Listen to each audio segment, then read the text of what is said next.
A ver. Bueno, ahí estamos. Muy bien, ya tenemos la sala. Perfecto. Bueno, ahí estamos. Buen día para todos, de nuevo, ya oficialmente. En encuentros anteriores estuvimos viendo, ahí está. Estuvimos viendo, entre otros temas que habíamos iniciado, los 4 paradigmas. El paradigma religioso, que hoy se puede llegar a considerar que es parte de eso, pero vamos a ir más allá de eso. Bueno, vimos los 4 paradigmas imperantes de la malla de la realidad como la conocemos hoy. Como decimos, los 4 jinetes del apocalipsis, desde lo político, pasando por lo económico, lo religioso, hasta la nueva religión de la ciencia, como vimos en el encuentro anterior, los nuevos dogmas científicos y cómo ir más allá de eso. Pero bueno, si bien vimos aspectos generales de lo religioso en general del paradigma, también nos centramos bastante en religiones o información o enseñanzas que podríamos considerar mayormente en Occidente. Porque hablamos del catolicismo, particularmente del Cristo, de lo católico, hemos hablado un poco del Islam, hemos hablado del judaísmo. Entonces fíjate, las 3 son religiones abrámicas, o sea que tocan el lado occidental del planeta, que han hecho más pie ahí. Son 3 derivaciones del culto a Abraham, o sea, cristianismo, judaísmo e islamismo o islam. O sea, la manifestación de Dios a través de Abraham, el amigo originario de la ciudad de Ur, una de las primeras ciudades de la civilización como las conocemos occidental también, que supuestamente tuvo el llamado de Dios, religiones monoteístas también para hacer la aclaración. El monoteísmo, o sea, de un solo Dios, externo al humano, pero un solo Dios, religiones monoteístas. Entonces el amigo Moisés recibió el llamado de Dios, la manifestación divina, para que de Ur se trasladara a la ciudad de Canaán, que es lo que se conoce la zona de Jerusalén, hoy, actual Israel. Jerusalén, Israel, toda esa zona. Siempre en tanto conflicto, tanta disputa hasta el día de hoy. Fíjate, el amigo Abraham tuvo 2 hijos, Isaac, de quien derivan los cultos judaico y por consecuencia cristiano, y lo tuvo a Ismael también, que es ancestro de los musulmanes. De hecho, de esa época se desprende de los registros históricos, mitológicos, que al final de cuentas son medio del mismo pueblo, todas estas cuestiones, todas estas religiones, son cuestiones semitas. Viste que ahora se dice prosemita, antisemita, bueno, en realidad tiene ese origen judaico, origen islámico, árabe, todo de la misma zona más o menos, por lo cual nos da una pauta en común. Entonces, fíjate, el judaísmo nace con la unción de Moisés por Dios, desde Egipto para aparentemente liberar a los judíos hacia Canaán de nuevo, con sus 10 mandamientos, el Pentateuco, todo correspondiente a las primeras capas de enseñanza del judaísmo en la Torá. Después vimos también que está la Kabbalah, o sea, como libro superior.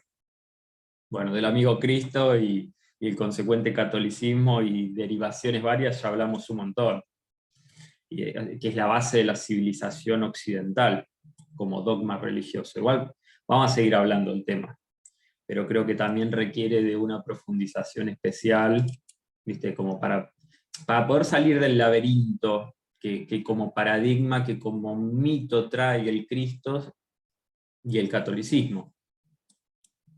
Ya, parece que no, que ya están de última todas estas religiones, pero en realidad, como creo que lo decíamos en el otro encuentro, en la superficie están bastante presentes todavía, o sea, territorialmente, en el catolicismo, el judaísmo, el islamismo, ¿en cuántos países del mundo están hoy en día presentes? Sobre todo el mundo occidental, del Medio Oriente para acá, en muchísimos. En muchos países son religiones oficiales. En muchos otros países son mantenido el culto por el Estado. En muchos otros países ninguna de las dos, pero tampoco son perseguidas. O sea, por más que hoy en la malla, en la superficie de la realidad se ponga como el antirreligiosismo, como habíamos visto antes, de vamos a quemar todas las iglesias, vamos a romper todo, siguen estando. Territorialmente tienen mucha influencia. El Vaticano tiene una enorme influencia, tiene relaciones diplomáticas con casi todos los países del mundo. Y como decíamos, sigue siendo religión oficial de muchos estados en el mundo y aceptada en otros. Fíjate, el Islam también, con su profeta Mahoma, ¿no? Que es más de fines del siglo VI, siglo VII después de Cristo, y a pesar de ser como más tardía, al lado del cristianismo, del judaísmo, tuvo una expansión impresionante a través de los califatos musulmanes, con los persas, con los otomanos. O sea, se expandió mucho por el norte de África, Medio Oriente, Asia Central, y hasta, si hoy lo ves en el mapa, están en Oceanía, en Indonesia, en Malasia, están muy, muy presentes. Son religiones que mueven millones y millones de personas. Pero bueno, para que se vea esa esfera geográfica de este lado de Occidente, con estas excepciones de Oceanía que estábamos viendo, pero no toca ver las religiones abrámicas hoy. Hoy vamos a ver las orientales. Pero está bueno también para tenerlo presente como a referentes conocidos nuestros, en mayor o menor medida, con el cristianismo, con el islamismo, con el judaísmo, para tenerlo como paralelos en cuanto a la enseñanza de los iniciados, de todas estas vertientes, y de la religión que se forma alrededor de ellos. Porque hoy que vamos a ver una o varias de las religiones llamadas dármicas. Ya no son abrámicas, son dármicas, u orientales, o indias también se las conoce. Nosotros también poníamos en el video en el flyer, es lo mismo, hinduismo que budismo, qué diferencias vamos a hacer, vamos a ubicar eso. Budismo, sijismo, hinduismo, jainismo, bueno, y un montón de derivaciones que salen de esas, de estos cultos dármicos, también los vamos a tener presentes. O sea, como así ya vimos que se ha hecho con la enseñanza del Cristo en lo católico, hoy nos toca ver qué se hizo con la vida, la historia y la enseñanza del amigo Siddhartha Gautama, más conocido como Buda, el despierto, el liberado, y el posterior budismo. ¿Okay? Y lo que se hace como religión, como culto, devoción del Buda. Así que bueno, vamos a ver qué nos dice el registro cultural de lo histórico. Vamos a abordar en este caso desde lo histórico al Buda, al budismo, y después nos vamos a ir metiendo en las capas espirituales. ¿Vale? Entonces, el registro cultural, ¿qué nos dice? Nos dice que hay que remontarse al siglo VI antes de Cristo para ir a una región que se llamaba Lumbini, en lo que conoceríamos India, y Nepal. O sea, era una amplia región que se situaba entre la India y el Nepal, que tienen algunas fronteras en común, que ahí se sitúa lo que es el origen físico del mito del amigo Buda. O sea que Siddhartha Gautama, como personaje histórico, habría nacido ahí. Que era un príncipe que nació en una familia de realeza, que su padre era el rey. El padre, como no va a sonar loco, lo sobreprotegía. Era un rey que sobreprotegía a su hijo, que no quería, que veía que en el mundo había calamidades, sufrimiento, cuestiones malas, entre comillas, y que no quería que su hijo viviese y pasase por eso. Entonces lo sobreprotegía. O sea, vivía rodeados de lujos y de confort, como la mayoría de los príncipes y de los reyes, pero al mismo tiempo como que se le hacía una burbuja alrededor de él. Es más, dicen los registros históricos y mitológicos que cuando empezó a crecer, o sea, de chico no lo dejaban salir del palacio mismo real, aparentemente. Entonces tenía su vida ahí, sus estudios, que no cualquiera estudiaba en esa época, sus mentores, sus maestros. vivía y veía en la realeza y en los nobles cómo se formaba la política, la filosofía de la época, muy interesante todo, pero en una instancia de su vida ya se empezó a preguntar, che, pero ¿hay algo más allá del palacio real? ¿Hay algo más allá del arquetipo familia y de lo que se me muestra? Entonces cuando empezó a hinchar la pelota como para salir del palacio, todo lo que era el pueblo de alrededor del palacio, el padre mandó a modificarlo, ¿no? Todo lo que estaba feo, vetusto, pobre, lo mandó a modificar para que estuviera todo bello, resplandeciente como el palacio mismo, y que sacó a todos los indigentes de alrededor, todo para que fuese todo bello y perfecto para el hijo. Y entonces, bueno, le permitían ir al pueblo.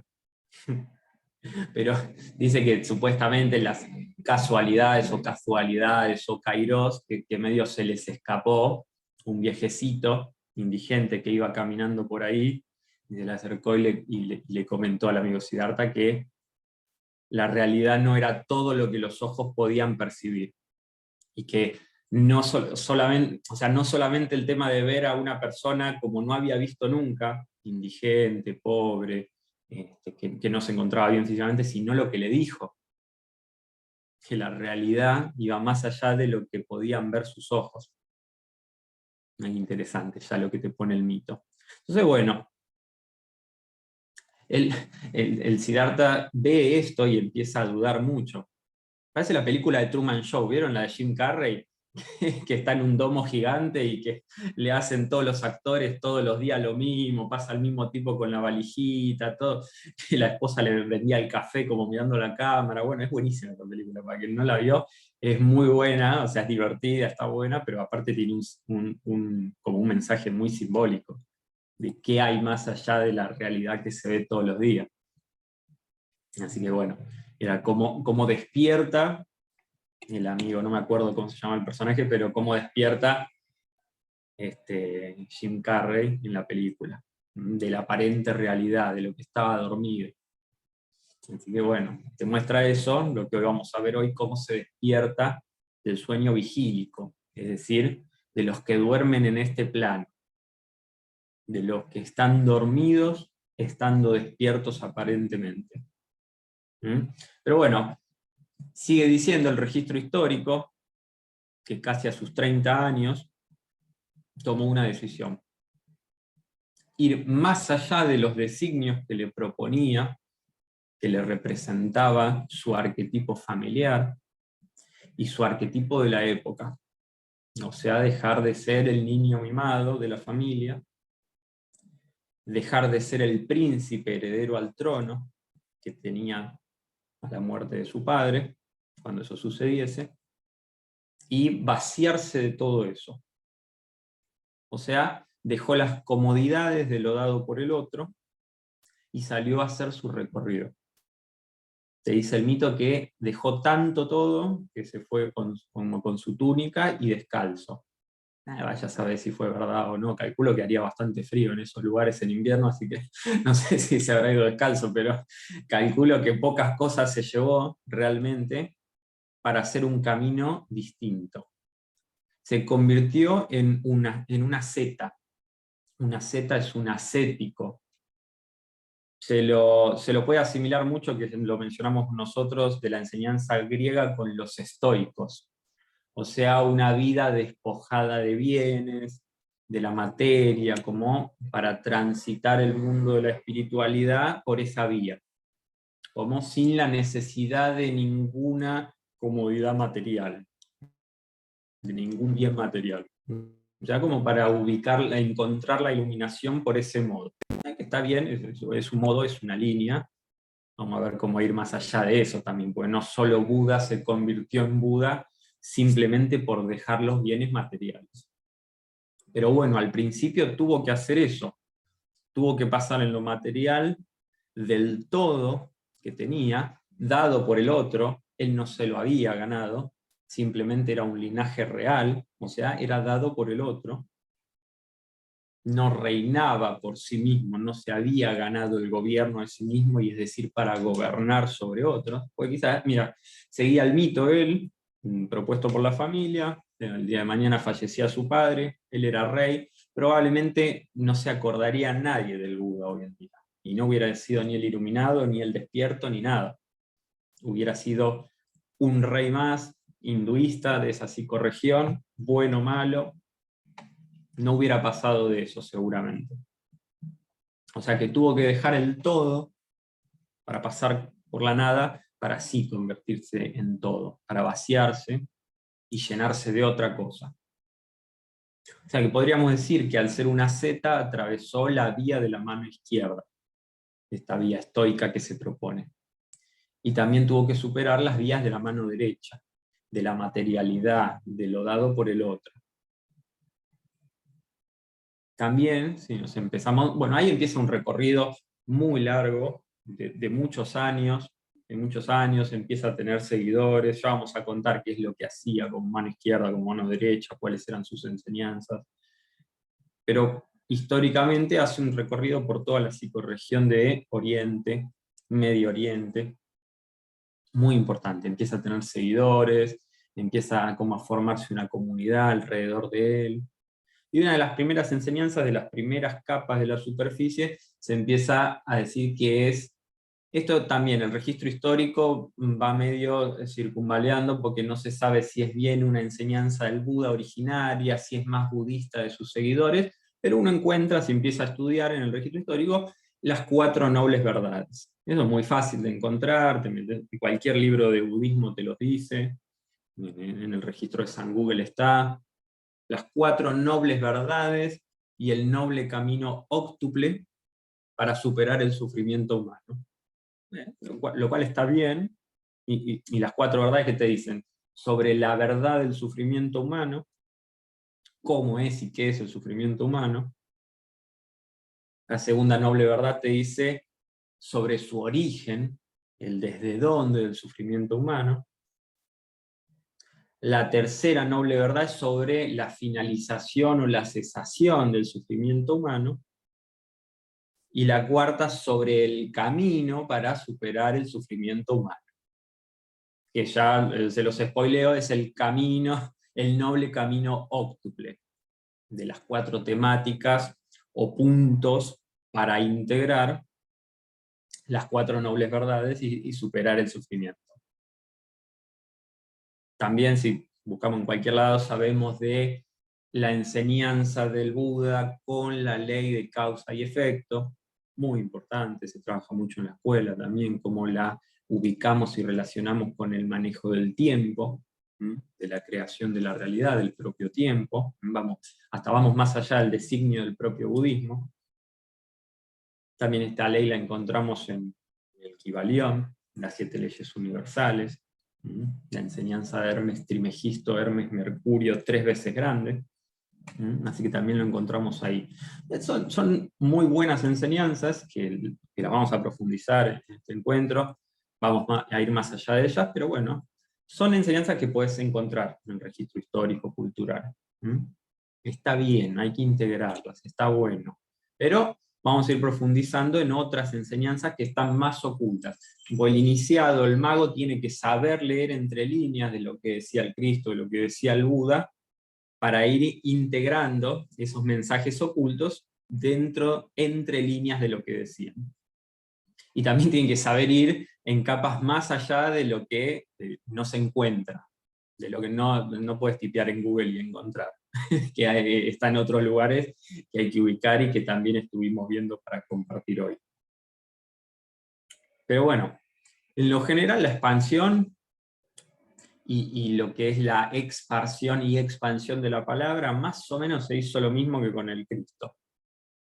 Es decir, misioneros de la comunidad que viajaban, ya viajaban geográfica, territorialmente, por las zonas, iban diciendo lo que decía el Buda, escribían lo que decía el Buda.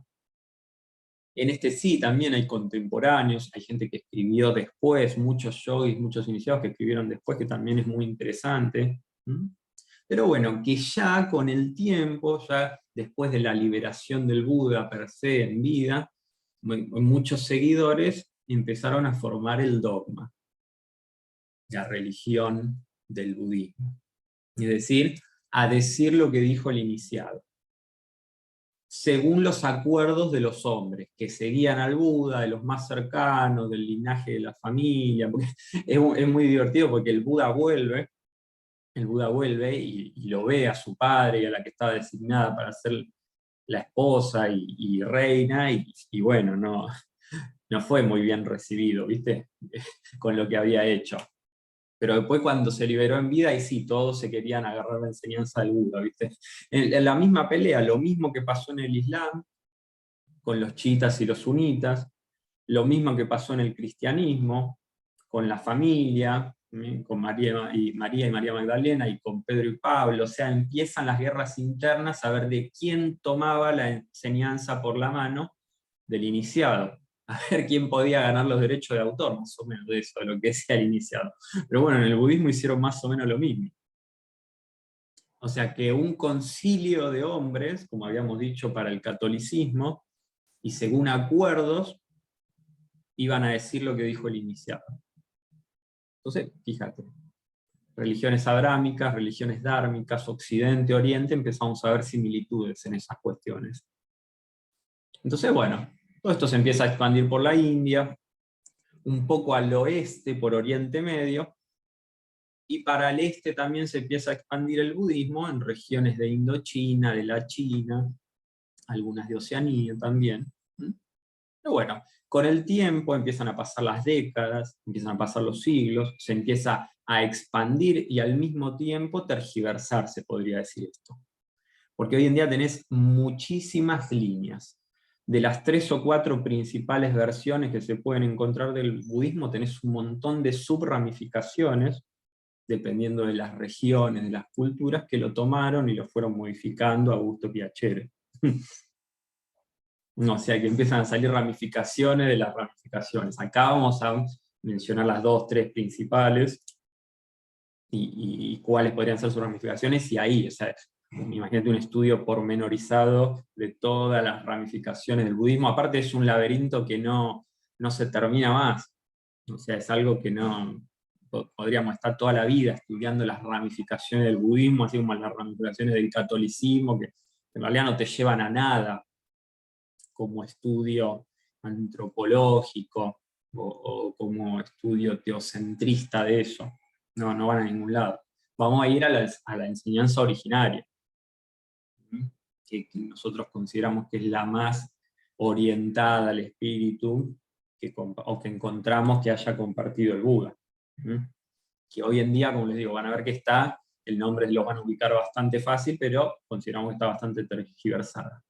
Pero bueno, para conocer estas 3 líneas, en primera medida podemos ubicar el budismo Theravada, uno de los más viejos de la línea del budismo, que se extiende ahí, en el primer siglo, en el siguiente siglo de la aparición de la vida del Siddhartha Gautama, o sea, siglo V a.C., más o menos, que sí se ubica desde la India, se expande por la India, llega hasta Sri Lanka, o sea, oeste de la India, y ahí es donde se escribe el canon de Pali, que tiene los sutras, que ya son más conocidos occidentalmente por nosotros, o sea, son enseñanzas del Buda originarias per se. Tenés los Vinaya, Pitaka, que era una guía para los monjes propios del budismo. Tenés el Abhidhamma, que son cuestiones más filosóficas de esa rama del budismo. Bueno, también tenés sus textos sagrados. Este budismo se extiende hasta Sri Lanka, todo Indochina, como lo conocemos hoy. Es el budismo más ortodoxo. Está incluida las 4 verdades para alcanzar la iluminación individual. Se centra mucho en la meditación individual. Es una línea que no tiene representantes en deidades, no hay un culto y una devoción a figuras externas per se, más allá que la deidad del Buda, per se, de la famosa estatua con las orejas grandes, o sea, de la cara de plenitud del Buda, o sea, eso sí lo podemos encontrar, pero no hay otras deificaciones en otros personajes. ¿Okay? Es una línea que respeta bastante la originalidad de las primeras enseñanzas del Buda. Después tenés el budismo Mahayana, que es otra gran corriente, que esa sí posterior, ya es post-Cristo, siglo I aproximadamente, empieza el primer germen de este budismo mahayana. Es como, en realidad es como un revisionismo del primer budismo ortodoxo. Así como salen revisionismos del catolicismo, como el luteranismo, el anglicanismo, el protestantismo, pasa lo mismo en el budismo. Viste que ahora está de moda el revisionismo histórico y esas cosas. Bueno, ahí ya hace 2000 años lo hacían, no es nada nuevo el revisionismo histórico. Bueno, lo mismo hicieron con la enseñanza del amigo Siddhartha. Pero bueno, era una reinterpretación, el budismo mahayana, del Theravada y de los sutras que comentábamos recién. Bueno, Mahayana, dando las disculpas de la traducción occidental, es el gran vehículo, la gran nave hacia la liberación, se podría decir Mahayana. Es una versión más abierta, que se flexibilizó de las enseñanzas ortodoxas, como para que se pudiese expandir más, digamos, para que las mayorías pudieran conocerlo, para que otras culturas, al momento de expandirse el dogma religioso, pudieran integrarlas a sus religiones y a sus costumbres de origen. Por eso es una gran época de expansionismo geográfico, territorial del budismo, de la mano del Mahayana. Entonces, eso te suena también porque con el cristianismo pasó exactamente lo mismo. O sea, vos tenías al principio el Viejo Testamento, que baja ahí Moisés del monte Sinaí con los 10 mandamientos, que esos 10 mandamientos en esa época no los podía cumplir ni Dios mismo. Y por eso tuvieron que hacer el Nuevo Testamento, con el nuevo enviado, con el Jesús, más flexible, para que se pudiera cumplir, pero para que surgiese un expansionismo más grande. Por eso te dije, al principio vamos a ir tocando con las religiones abrámicas porque tienen muchas similitudes. Hay grandes paralelismos. Entonces fíjate, para ir viendo, el despedazamiento de la enseñanza originaria del iniciado, lo podemos ir ubicando en las diferentes religiones, en las diferentes ramas. O sea, con el dogma religioso humano, del concilio de los cónclaves de las instituciones del hombre, se iba tergiversando, despedazando la enseñanza originaria. Pero bueno, fíjate, este budismo tiene sus textos también, tiene los sutras del loto, tiene una cosmología más de culto y devoción. Cuando decimos culto y devoción lo explicamos en el paradigma religioso, era como la deidad externa, el Dios externo, la divinidad por fuera del hombre, siempre un pontífice en el medio, alguien que te cobra peaje para poder acceder a la enseñanza o a la conexión divina, que tenés que hacer ciertas cosas en este plano para conectar con el paraíso cuando te mueras en el otro. Bueno, culto y devoción religiosa. Este ya se asemeja más a eso, porque sí tiene representación de deidades varias, que no van al tema a verlas ahora porque tampoco no son conducentes a lo que vamos a ver hoy. Esto territorialmente se expande más al oeste, mayoritariamente en China, se profundiza y se ramifica, tiene la derivación Chan o la derivación C. Ah, mirá vos, el Zen viene del budismo chino, de la ramificación del Mahayana, derivado del budismo original. Mirá vos.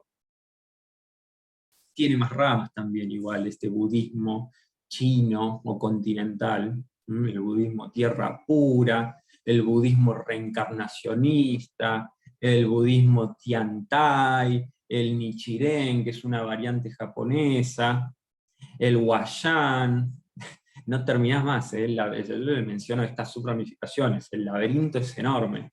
Si te pones a estudiar históricamente y religiosamente todas estas ramificaciones, porque hay tantas interpretaciones como movimientos, y al fin de cuentas hay tantas interpretaciones de la espiritualidad como personas en el mundo. Así que te podés perder para nunca volver en un estudio así. Pero bueno, considerando todo esto, vamos a ver la que yo considero que está en la superficie, que es muy conocida, pero que considero que con un estudio más profundo va más al origen del Buda, que es la línea del Vajrayana. o en una pobre traducción occidental, como siempre decimos, la vía del diamante, la vía del rayo, la vía del diamante en rayo. Vajrayana. ¿Okay? Que no siempre las traducciones occidentales, indoeuropeas, como siempre vamos al estudio del origen etimológico de las palabras, no siempre se puede captar la pureza de la esencia de las palabras. Estamos hablando que muchos de los términos que vamos a ver acá y que ya estamos viendo están en sánscrito, un idioma, una cultura muy pura, que trasladarla a Occidente, al español como lo conocemos nosotros, hace una tergiversación importante. Por eso siempre hago la aclaración. Decimos, Vajrayana lo consideramos la vía del diamante en rayo, la vía de la liberación, de la espiritualidad, de la totalidad del individuo, pero bueno, quizás no se puede sintetizar en una sola frase de traducción. Por eso también hacemos toda la profundización de un seminario, que ahora vamos a ver a qué consideramos Vajrayana o Vajrayana. Que aparte algunos son impronunciables, más o menos Vajrayana es dentro de todo fácil, pero hay alguna palabra que vos decís, nada, mejor digo la traducción porque no se pueden pronunciar. Pero bueno, también hay un registro cultural que te dice que es el Vajrayana. Y también tenés una enseñanza oculta. ¿Qué te dice o qué te muestra la superficie, lo general sobre el Vajrayana? Bueno, te propone un trabajo de meditación, te propone un trabajo de mantras, mántrico, te propone una actividad mandálica, o sea, de mandalas, no solo en lo escrito, en la faceta artística, sino mandalas simbólicos, y todo lo que ya más o menos conocemos de lo que llega del budismo a Occidente. Que está todo muy bien, que está todo muy lindo, que hay que practicarlo, que está bueno transitarlo, pero que puedes estar 30 años dibujando mandalas y no liberarte. Puedes estar 30 años yendo a una clase de yoga, de meditación, y vas a seguir más o menos la misma de siempre, como contamos. O podés estar haciendo eso y no te vas a liberar de nada. Y justamente, como en realidad lo dice su nombre en estas traducciones que vemos, es la vía del rayo. ¿Qué es el rayo? Algo fuerte, potente, de presencia, de la velocidad de la luz. O sea que nos está diciendo, y no pierdas 30 años en algo que sabes que no es conducente para ningún lado, que te va a dejar encerrado en cuestiones superfluas. Que está bien, el que quiera transitar 30 años de eso está bien, está perfecto, el camino de cada quien. Nosotros tratamos de dar otro tipo de herramientas también, más allá de eso.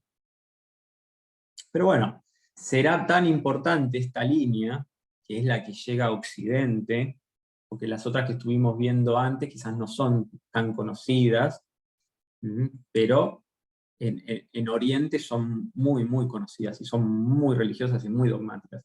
Acá a Occidente nos llega la superficialidad del Vajrayana. O sea que tienen que tener tapasignos muy importantes. ¿Qué es un tapasigno? Poner algo en el registro cultural de lo general sobre una enseñanza oculta. ¿Qué es el tapasignos del Cristo? El catolicismo. ¿Qué es el tapasigno de Mahoma y del culto de Islam? El islamismo. ¿Ok? Son para tratar de evitar, es para poner en la superficie el nombre, las cuestiones generales, pero para ocultar la enseñanza que hay debajo. Entonces, el Vajrayana, esta línea de actividades nos propone y nos muestra a sus representantes en los lamas. Eso los conocemos todos. A los famosos lamas. Se practica mucho que no dije las regiones geográficas, se practica mucho en el Tíbet, se practica mucho en el Nepal, en Mongolia, también en una parte de la China, sería noroeste de China, y en la India también, en la zona noreste, noroeste también se practica mucho. Las regiones de Cachemira también, que ya lo mencionamos por el tema del cristianismo, está muy presente. Entonces, ¿qué te dice? Que dijimos que hay líneas reencarnacionistas, que el Lama, el representante de Dios en la Tierra, es la reencarnación del Buda, o la reencarnación aparente del Buda, ¿no? Por lo cual, en un resumen breve, un cónclave lo elige. De nuevo, volvemos a lo mismo de antes. O sea, falta que te diga que sale la fumata papal blanca, viste, ahí del Vaticano, y estamos hablando de lo mismo. De ahí de la Plaza de San Pedro, de la Basílica, que te sale ahí la fumata, elegimos al nuevo Buda. Bueno, no tienen la misma forma, pero el fondo es lo mismo. Ya empezamos a ver qué dice la superficie. Aparte, estuvo muy presente esto últimamente. Lo de los lamas y todo eso lo pusimos en el video de presentación. Esto es budismo, que estaba ahí el amigo Dalai Lama agarrando al pibito. Después poníamos al Pachén Lama, que ahora vamos a explicar qué es también. Esto es budismo, decíamos. Que el máximo representante del dogma religioso toma a un niño en una ceremonia pública y lo besa enfrente de todo el mundo. Yo no voy a juzgar de bien, de mal, eso no estoy para eso. Pero lo que sí nos tenemos que preguntar es por qué hizo eso. ¿Se acuerdan, como decíamos, en el de paradigma religioso? Pero ¿por qué sale Francisco diciendo cosas como extraña de Argentina cuando iba de Devoto y estaba en la parada de los colectivos y hablaba con las mamás de los reclusos y que le había tomado afecto y cariño a los presos? Es una cosa que no se entiende. Uno dice, ¿pero por qué dicen esas cosas? O sea, ¿y por qué el Dalai Lama se pone a hacer eso? Si lo pensás con una mente racional, occidental, no se entiende. O sea, tomar a un niño y frente a todo el mundo entero, que sabés que está todo el mundo entero mirarlo, besarlo. O sea, con cómo están las cosas, con ese tipo de cuestiones, con lo sensible que está hoy en día. O sea, o el tipo chifló, o como se puso grande, como dicen de Francisco ahora, que empezó a chochear, que no empezó a chochear nada Francisco, pero lo quieren bajar por la guerra, por el cisma interno que hay en la Iglesia Católica, dentro del Vaticano. Bueno, con el Dalai Lama pasa algo similar. Entonces no es que empezaron a chochear. Hay mensajes ocultos detrás de las cosas que hacen en la superficie. Porque primero desde la línea, hay que ver qué sucede en las líneas estas. Los tipos, desde ya muy chicos a los niños, los van ojeando, los van viendo, los van preparando a ver si son reencarnaciones del Buda. Pero ¿cómo? Los preparan, no es que la reencarnación viene desde un registro álmico espiritual y cae el espíritu a través del alma en un cuerpo para reencarnar, que te lo dice una de las primeras leyes del sánscrito, recibirás un cuerpo para llegar a este plano. Entonces, ¿cómo? ¿Lo vienen preparando de antes? ¿Dónde está todo eso que dice la ley del sánscrito? Bueno, cuestiones de la religión. O sea, así se llega al Dalai Lama, es como una universidad. Así se llega a reinar en el Potala, en el palacio del Buda, en la sede central religiosa del budismo, así como está San Pedro, la Basílica de San Pedro, está el Potala en el budismo. Ese siempre reinó el Dalai Lama ahí. Hay otro tipo de reinado, de gobierno que no está más o que estaba, y también hay que considerar. ¿Quién es el Pachén Lama? Que también preguntábamos ahí en el flyer. Es el que reina, o reinaba, porque también lo liquidaron, dicen, debajo de la superficie, o sea, lo intraterreno. No para ponernos conspiranoicos de que haya civilizaciones en el núcleo de la Tierra, no sé, quizás las hay, quizás no lo sé. Pero esto es lo intraterreno, o sea, fíjate, lo que está oculto debajo de la superficie, que se dice que literal, debajo del Potala había un palacio donde estaba el Pachén Lama. ¿Mm? Bueno, mucho no se habla de esto. Está oculto de la superficie, porque no conviene ver lo que sería la esfera de sombra de lo que te ofrece el paradigma religioso budista. Fíjate, entonces un concilio lo dirimió de dar de baja al Pachén Lama, de dejar de mostrar esos símbolos. Quitaron símbolos que antes utilizaba el budismo, lo occidentalizaron, se suprime la parte del budismo guerrero, caulíca, la esencia guerrera mágica del Vajrayana, y te dejan la parte del culto y de la devoción. Queda lo que se conoce hoy el budismo tibetano, que llega a Occidente, lo sepas o no, por líneas de estudio antropológico, histórico, social, británico. O sea, era de la línea de la serie tibetana de Oxford, del amigo Evan Wenz, que no sé si alguien conoce sus obras. Tiene la biografía de Milarepa, que fue un yogui muy importante, muy orientado al Tíbet, entonces le pusieron el tapasigno con la biografía occidental de Milarepa, que alguna vez habrán escuchado las enseñanzas de Milarepa. Tenés la traducción pésima del libro tibetano de los muertos, que es a propósito esa traducción. Ya vamos a ver qué significa el Bardo Totol, que no es el libro tibetano de los muertos.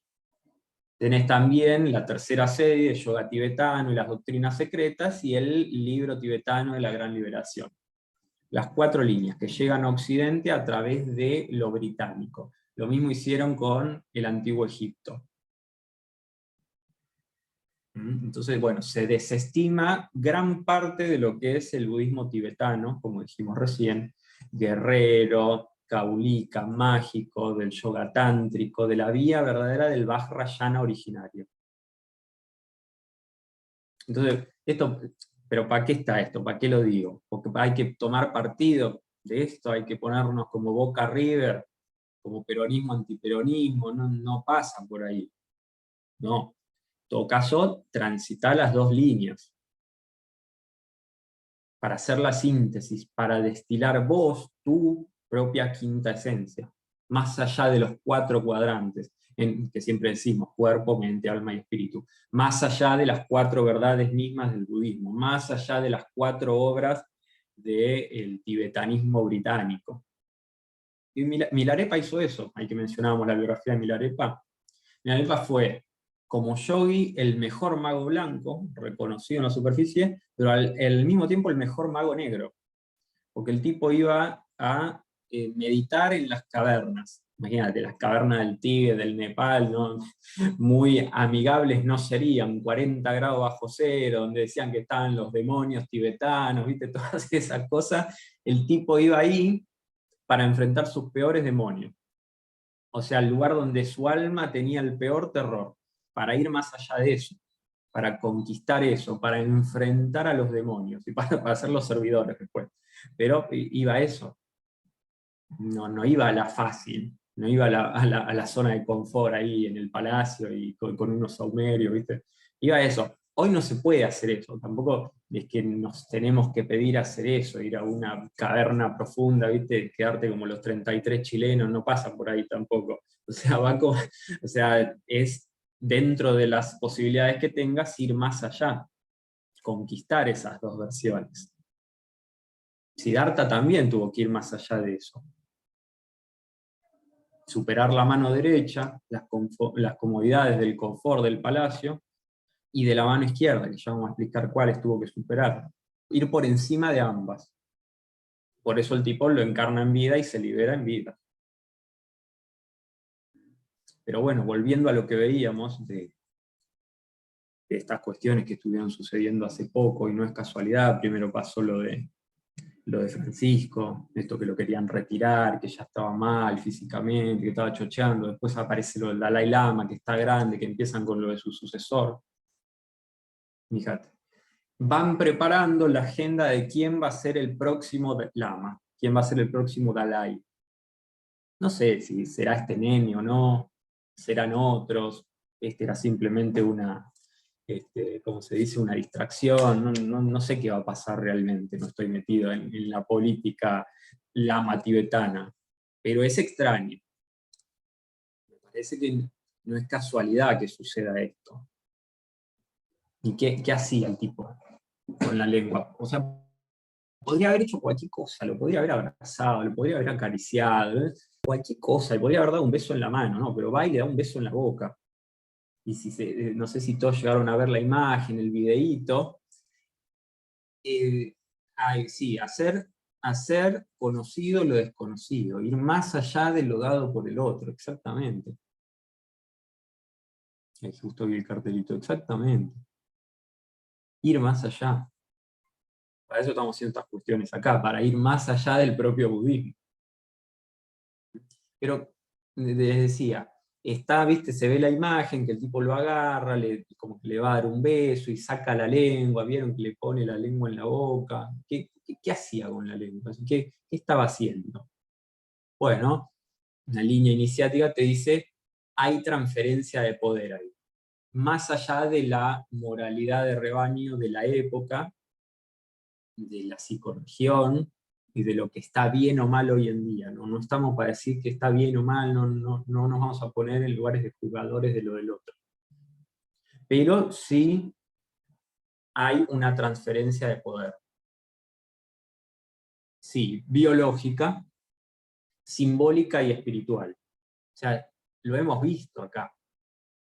La boca, una lengua, un sistema del habla, uno.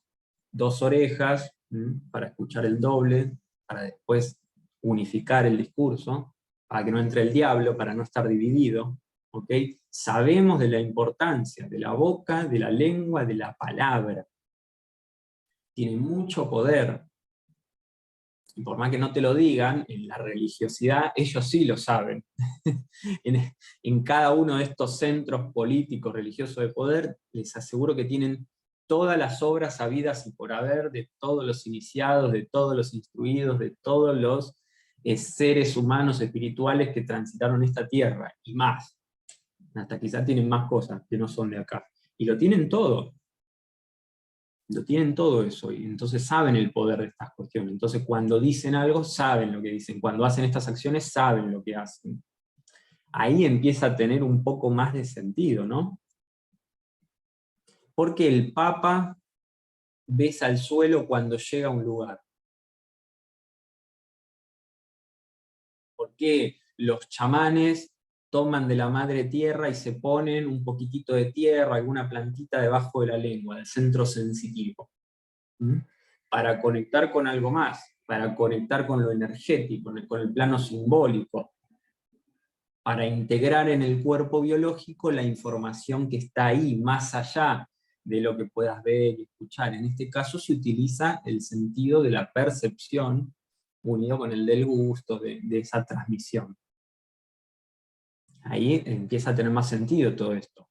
Pero también cuidado con eso, porque hay gente que es muy preparada. Cuando abrís la puerta de salida para algo, para hacer una transferencia de poder, también abrís una puerta de entrada. ¿Qué puede entrar del otro lado? ¿En qué cultos hacen sacando la lengua también? Hoy están muy de moda los mudras, todas esas cuestiones que se hacen sin conciencia desde el sí mismo. O sea, porque se ven, porque se repiten, pero quizás ni siquiera se sabe el origen. O sea, los mudras son símbolos dados por el otro, pues son creaciones del otro.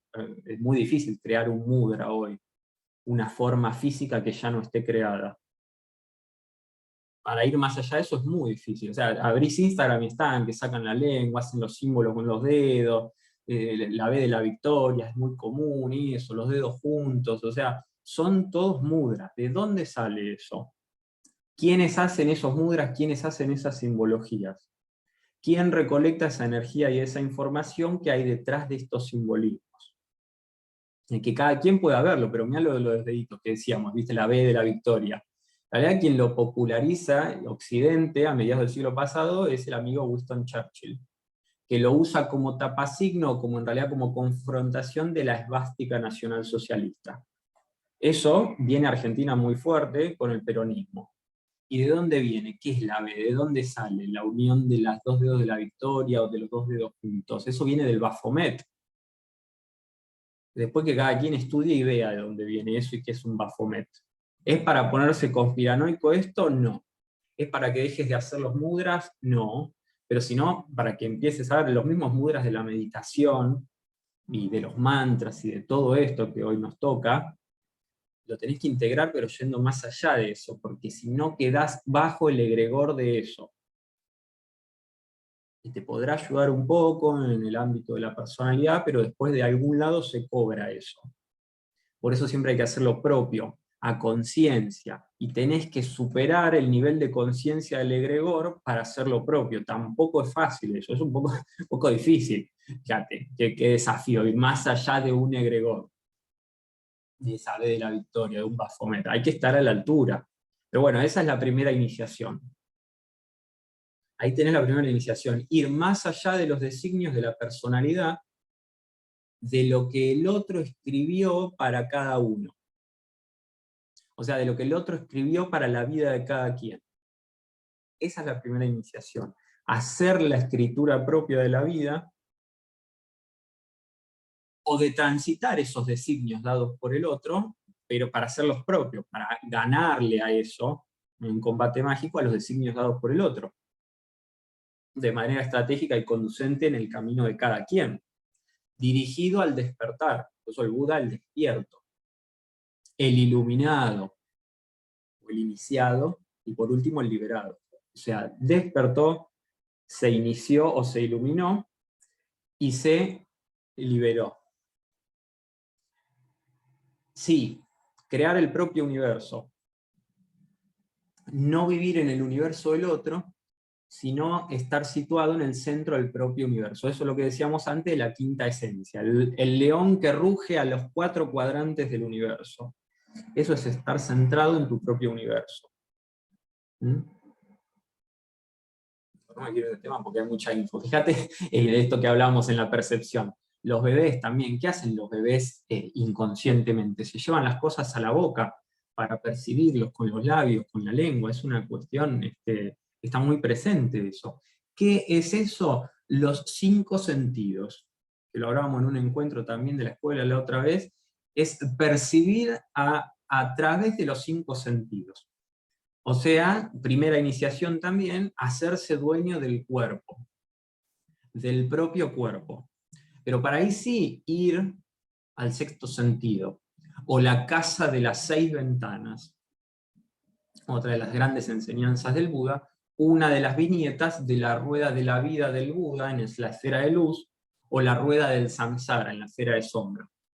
Un mapa que se trabajó en esta escuela en el año 2020, que fue un encuentro online, presencial en Ecuador, me acuerdo, cuando nadie en el mundo viajaba, me acuerdo que Juan pudo ir a Ecuador. Brenda me dijo que iba a estar acá. Ahí está, sí, nuestra Brenda desde Ecuador que nos está viendo, está en sala, y se hizo allá. Imagínate la magia que había que hacer para conseguir eso. Bueno, también se dio online para el resto del mundo. Y se veía todo el trabajo de la rueda de la vida, del Buda, o sea, lo que hay que integrar, y si no quedas preso en la rueda del samsara, es de la repetición karmática eterna, que ya vamos a ver Dharma y Karma, qué significa. Pero lo tenías representado en ese, creo que lo pusimos en el flyer, en el mapita, de la rueda de la vida o del samsara del Buda. Pero es importante, antes de ir al sexto sentido, hay que conquistar el cuerpo. A mí me divierte mucho cuando se habla, me da risa, porque se habla de las dimensiones y de no sé cuántas dimensiones, cuando la mayoría no puede conquistar el propio cuerpo. La propia salud, tener el propio físico elegido, tener sanas relaciones, una materialidad más o menos digna, una economía propia, y bueno, a partir de ahí ir más allá. Pero ¿cuántos en la malla de realidad pueden decir que conquistaron su propio cuerpo? Que empiezan a hacer la primera iniciación y que llegan a la 3D. Que pasan, ¿sí? Estas famosas dimensiones, que pasan la primera dimensión, la segunda y llegan a la tercera. Eso no viene dado de seteado, ¿eh? No llegás vos mismo a la tercera dimensión acá, te los tenés que ganar. O sea, conquistar el propio cuerpo y después ir más allá de eso para así otras dimensiones. Entonces, una de las grandes enseñanzas de la casa de las 6 ventanas remite a eso, porque no es que se les ocurrió dibujar, voy a dibujar una casita porque está lindo, porque ahí vivía el Buda en una casa de 6 ventanas, no pasa por ahí.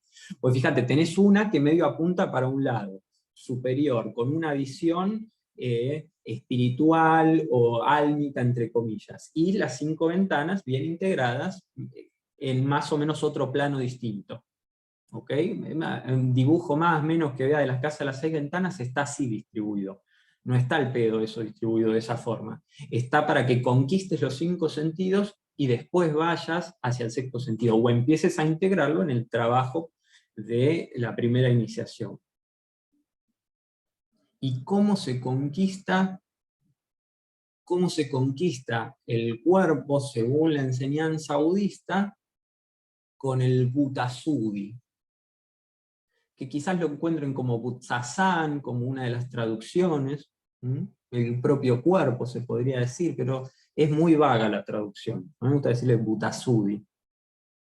Eso no lo van a encontrar tan fácilmente en San Google. Yo lo leí del amigo Ébola, que tiene una muy interesante obra, o Butsasan lo pueden llegar a encontrar, eso sí, en obras más conocidas. O sea, para ganar el propio cuerpo, que ahora lo integramos. Pero bueno, como ya se pasó 1 hora de encuentro.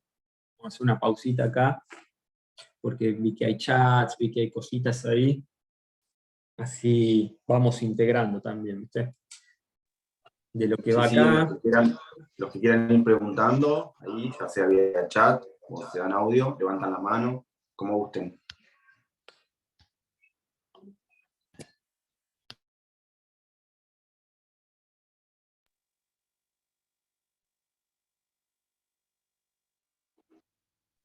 ¿Qué actividad vamos a tener hoy, amigo? Mucha actividad. mucha info, mucha actividad.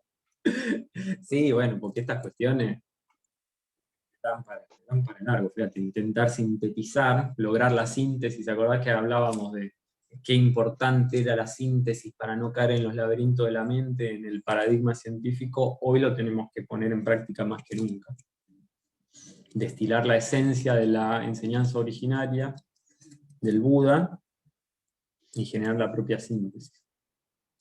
Pero bueno, quedó ahí algo en el chat, había algo pendiente para respuesta, alguna manito. Ahí estamos. Saludaba a Brenda. Quería hacer una consulta, Joel. Sí, adelante, denle. ¿Qué nos podés decir un poco de los mandalas simbólicos? Porque no tengo mucha información de eso y me parece un tema interesante. Sí, dale. Ahí respondemos también lo del Siddhartha. La que está por escrito es más fácil de responder, porque en realidad era el término de nombre real que tenía el amigo Buda, el Siddhartha Gautama. No es que era un nombre iniciático per se, sino era el nombre dado por el otro.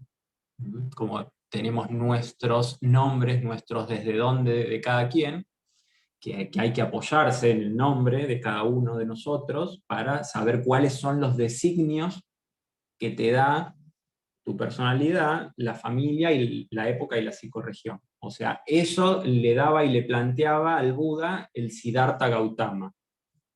¿Ok? Es el nombre del desde dónde. El Buda es el hacia dónde, es el más allá, es la liberación. ¿Está? Entonces, ¿desde dónde y hacia dónde? Las diferencias del Siddhartha Gautama con el Buda. Y después, que da para un poco más de profundización, con el trabajo de los mandalas. Vieron que los mandalas los conocemos nosotros como esos dibujos, esas escrituras que se hacen a través de la arista artística, de creación, de crearte artísticamente, que pueden ser vías conducentes, vías de liberación, o sea, a través del arte. Está bueno eso, es a considerar. Pero va más allá de eso, no hay que quedarse solo con lo que te da el registro de lo real en el dibujo. Entonces, ¿cuál es el mandala simbólico? Como decíamos recién, centrarse en el propio universo, ser el centro de tu propio universo. Es decir, saber pararte en tu propia tierra, que ahora lo vamos a ver en el Buddhasuddhi. saber pararte en tu propio espacio físico simbólico. Como decíamos recién, del destilar la quinta esencia, que es poder mirar a todos los rincones del universo desde el centro de uno, considerando los 4 cuadrantes en los términos de la enseñanza de la tradición. Ahora estamos viendo que también en la enseñanza del Buda, el mandala te hace centrarte en tu universo. Primero, vivir en tu propio universo. Eso no significa ponerse en contra de los universos de los demás, ni someterse, como decimos siempre, sino integrar verdades y universos, AINI, a full, código andino ahí, integrando, pero vos desde tu propia destilación de tu esencia. Entonces fíjate el mandala, que puede ser o un laberinto, o puede ser un mapa de conducción hacia vos mismo. Porque el mandala empezás a hacer las formas geométricas, y esto lo conecto también, Guille, que preguntabas la otra vez, de las formas geométricas de el taller de la mente nueva, con los simbolismos del amigo Javier Medina, y que esto también se ve a fines del módulo 2, los simbolismos de las lógicas de la matemática, de la escritura, de los dibujos, de las aritméticas. El mandala es eso, también es matemática pura, que o te hace perder en el laberinto de la vuelta de la rueda del samsara, como estábamos viendo recién, o si te paras de sí mismo, te orienta en tu centro del universo más allá de las cuestiones que giran alrededor del laberinto. ¿Ok? O sea, no existían las matemáticas aristotélicas como las conocemos a partir de Grecia en adelante en Occidente, pero tenían este simbolismo, y al fin de cuentas representaba lo mismo. O sea que el mandala puede ser o un laberinto, o un simple dibujo, o un mapa de orientación. O sea, ahí en el Tíbet, en Nepal, que no tengo el gusto de conocer en persona, pero del estudio y de lo que me han comentado, te ponen a hacer los mandalas generales, o decir los mantras generales que se estudian una y otra vez, de todas las enseñanzas escritas, y después te hacen hacer, si es más elevado la enseñanza, tus propios mandalas. O sea, te hacen dibujar tus propios mandalas y crear tus propios mantras, es decir, crear tus propias oraciones, tus propios decretos. Entonces, cuando vos podés crear tu propio mandala, tu propio dibujo en papel, eso te orienta a concretizar lo que estás realizando en el mundo simbólico. Es como un ida y vuelta, porque ya transitaste los mandalas del otro, los designios del otro, y empezás a hacer tus propias creaciones. Ahí empieza una verdadera orientación. Y lo mismo con los mantras. Cuando falta que poné YouTube, poné mantras yógicos, mantras tibetanos, la cantidad de videos que te van a salir de cualquier cosa, pero transitalos, pero lo importante es crear tu propio mantra, tu propia oración que te conecta con lo que realmente vos querés conectar. Es súper interesante la práctica, es como dijimos al principio, o sea, se consideran, se transitan los mandalas, los mantras, las meditaciones, las lecturas de los libros budistas, está perfecto. Una vez realizado ese camino hay que ir más allá de eso, que es también lo que vamos compartiendo ahora. Listo. ¿Cómo estamos? ¿Algo más por ahí quedó? Estamos, ¿no? Avanzamos. Dale. Bueno. Entonces estábamos con la casa de las 6 ventanas, que nos remite al Butasudi. En términos de nuestro amigo Ébola, es la purificación de la materia. Es decir, hacerse dueño del propio cuerpo, o sea, de conquistar las 3 primeras dimensiones. Es decir, la imagen que se forma, o sea, el Butasudi también se representa como la imagen que se forma en la imagen de la serie de centros sutiles situados sobre el eje de la columna dorsal, cuya parte más baja corresponde a la Tierra, mientras los otros derivan y reenvían a los demás elementos y a los tattvas superiores, hasta el Paransambid, que corresponde al punto más alto de la cabeza. O sea, esto de chino, sánscrito puro, ¿qué es eso? Bueno, son los 7 chakras, la imagen clásica que te aparece de los 7 chakras con los distintos colores. que te muestra el microcosmos con el macrocosmos, que son los 7 centros de energía, los 7 centros de información, que también los vemos en la escuela, en el módulo 2, con las 7 partes del cuerpo, los 7 pecados capitales, cómo ir más allá de eso. Bueno, es eso, toda esta explicación que se te da desde el yoga tántrico está occidentalizada de esa forma. Entonces, ¿cuál es la tarea del Bhuta-Suddhi? De ser un centro de energía que está dado por el otro, porque todas esas informaciones, las partes del cuerpo, esas flores de loto que giran, los 7 pecados capitales, son dadas por el otro. Hay que hacerlos a conciencia propia. Tienen que convertirse en centros energéticos de conciencia propia. Es decir, hacer propios los chakras. Si están dormidos, despertarlos, hacerlos girar simbólicamente, y después hacerlos propios. Darles la función que cada quien necesite para lo que tenga que hacer. Fíjate, el muladhara, el suelo pélvico, donde está la genitalidad, elemento tierra, que se pone ahí con las caderas, pero simbólicamente cuando ves el dibujito se extiende hasta la tierra, porque está el tipito meditando con la forma de flor de loto conectado a la tierra, arraigado. Primer centro básico, o sea, lo que decíamos recién, conquistar la tierra. Eso también le suena de cuando decimos conquistar el cuerpo en la escuela, pero es por eso. Primer paso del Bhuta-Suddhi, de los 4 elementos, uno de la tierra, es poner los pies en la tierra propia. Lo que decían recién, no vivir en el universo del otro. Es decir, encauzar al menos el kausai, como código andino, de la propia existencia. Quien pueda llegar al kausai pacha, pero al menos el kausai, ¿viste? Para anclar la propia existencia en la tierra. Porque si no, vivís en el universo del otro, como dijimos. En la ley del otro, en la jurisdicción del otro, en la jurisdicción del surtidor, en la jurisdicción del otro, en el universo del otro. O sea, ir desde el propio cuerpo, que estás encarnado acá en un universo, cosas simples, ¿sí? O sea, lograr el propio cuerpo, aunque parezca muy difícil, casi nadie lo puede lograr, hasta tener un buen espacio, un lugar físico real. O sea, que vos puedas tener un lugar para hacer tu actividad, tu trabajo, tu labor, un lugar donde puedas descansar, un lugar donde puedas leer, donde puedas escuchar música, donde puedas hacer una actividad tranquilo, no simplemente contemplar, estar con vos mismo, un lugar donde puedas compartir con otros seres queridos. Es importante eso.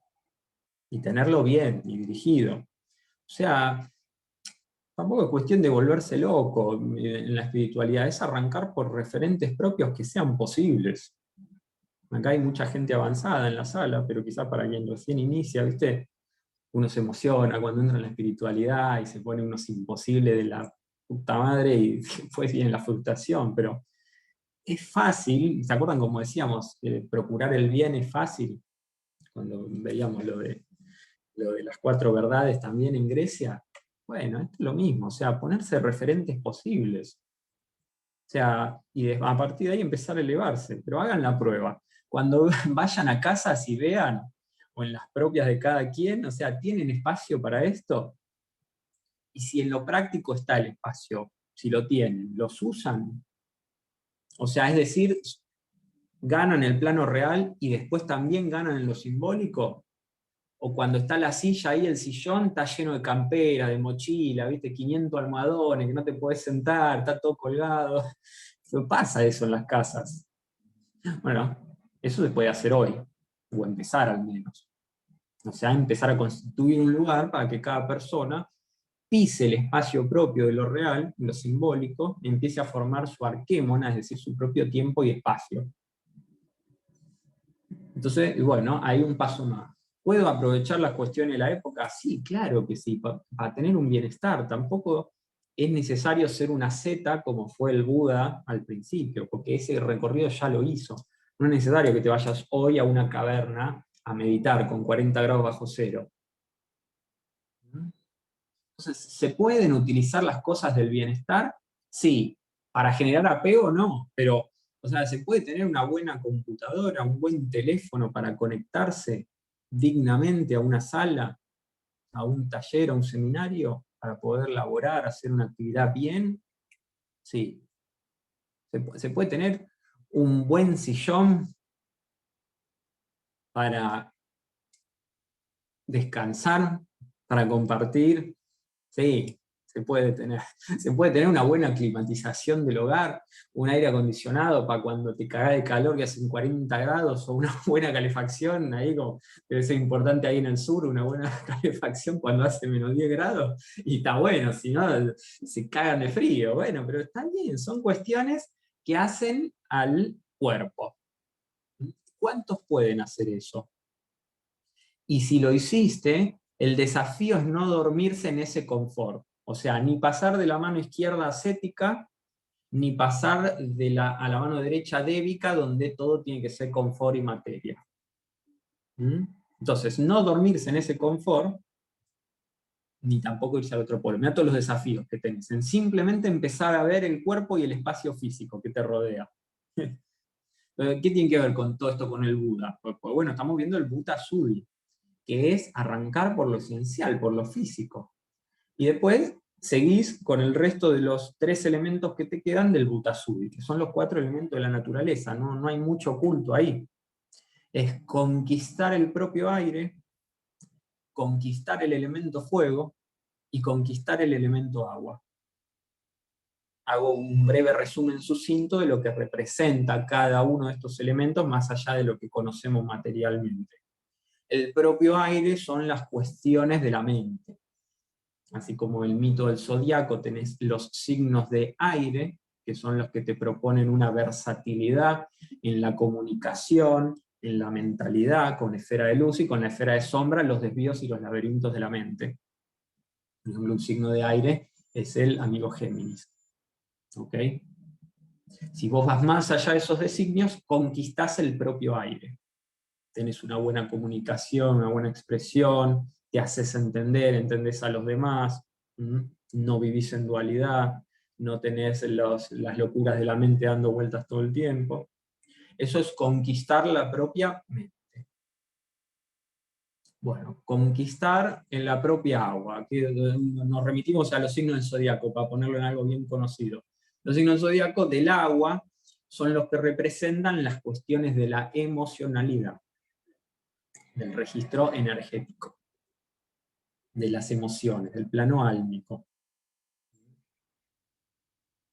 Tenés Cáncer, tenés Escorpio y tenés Piscis. Las 3 líneas de las distintas aguas de la emocionalidad. Cáncer, la línea del agua de la superficie, del arquetipo familia, del amor. Escorpio, las aguas de la profundidad, de lo negro, de ir más allá de los demonios, como en la meditación de Milarepa en las cavernas. Del agua de Piscis, de la verdad relevada, de la conexión con lo divino, fíjate. Cuestiones del mundo emocional, de la fluidez del agua, de si yo supero esos designios de la sombra del agua, tengo mi propia emocionalidad, tengo una capacidad de fluir, cuando hay que fluir, no ahora viste que se dice todo, hay que fluir con todo, no. Soy boludo, vas a fluir con todo, vas a terminar en cualquier lado, en una catarata, cayendo ahí por la catarata del Iguazú, si fluís con todo el agua que viene nada por el otro. No, fluir con lo que tengas que fluir. Esa es la disponibilidad de la emocionalidad del agua. Saber moldearse a ciertas cuestiones y tener las propias emociones. Y por último, el propio fuego, y no menos importante, es la voluntad del fuego. Es la creación, es la pasión, es el ánimos de vida, es lo que te impulsa a vos como energía creadora, de las voluptas que hemos visto de Roma, de la voluntad, de la conexión del cielo y la tierra, del timo, de ese sol interno. Tenés 3 distintos tipos de fuego, de Aries, de Aries, de Leo y de Sagitario, 3 distintos tipos de fuego. Aries del primer inicio, de la creación, del impulso, Leo de la belleza, del ego creado para sí mismo, de la propia consideración. Sagitario, la flecha que va más allá, que apunta al objetivo. Bueno, mira todo lo que tenés para considerar con el fuego. Y hoy estamos viendo cosas budistas, pero bueno, lo conectamos con esto, con los símbolos del zodiaco. El Bhuta Shuddhi, entonces, es poder integrar en sí mismo los 4 elementos. Es decir, despertar los 4 elementos en mí. Como decíamos antes, despertar de los sueños vigílicos de los elementos y ser vos el 5.º elemento. Creo que ya la recomendamos en algún encuentro, pero la volvemos a recomendar, la película El 5.º elemento de Bruce Willis. Excelente, excelente. Aparte cae de risa y encima tiene una enseñanza buenísima. Así que la recomendamos porque es buenísima. Es del año 98, 99, una cuestión así, pero es avanzadísima. Y bueno, ahí tenés. Conquistar el Bhuta Shuddhi. Conquistar el cuerpo a través del Bhuta Shuddhi. Y bueno, ahí sí, está bien, empezá a pasar a otras dimensiones. Está bien, ahí conquistaste las 3 dimensiones, empezá a pasar a las otras. Pero una vez que transitaste todo eso, al menos, ya ahí sí que te querés apuntar a la 12ª dimensión, está bien, pero al menos las 3 primeras y el propio cuerpo. Pero más allá del chiste que hacemos, la dimensión, y que cada quien haga lo que quiera con las dimensiones, podés empezar a profundizar en la conquista del cuerpo, de la tierra prometida, la tierra propia, al unísono con los mundos sutiles. Acá trabajamos, mundos energéticos, mundos sutiles, reales, simbólicos, lo hacemos. Acá no es que se descarta nada, ni nos oponemos a nada, ni sometemos a nada, el ni, la vía del medio, del entendimiento. Te podés empezar a mover con la intuición, con las visiones, con los sueños. ¿Qué es eso? El mundo onírico. En unión con el mundo vigílico, como decíamos antes, en el que estamos ahora aparentemente todos despiertos. Pues tenés los 2 mundos. Es el mundo onírico, el que mencionábamos recién, y el mundo real de lo vigílico, las 2 cosas, ambas vías.